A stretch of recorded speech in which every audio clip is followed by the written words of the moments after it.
National Weather Service in Grand Rapids has issued a special marine warning for near shore and open waters from St. Joseph to Manistee, Michigan, until 11:15 p.m. Eastern Daylight Time.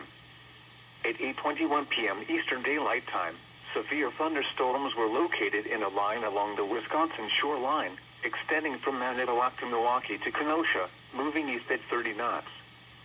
Hazard: wind gusts in excess of 50 knots and large hail. Source: radar. Impact: boats could suffer significant structural damage in high winds and hail. Small craft could capsize in suddenly higher waves.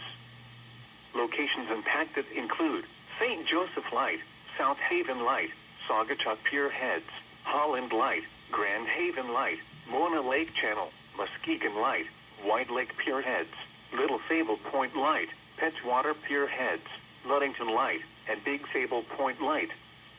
Move to safe harbor until hazardous weather passes. Frequent lightning is occurring with these storms.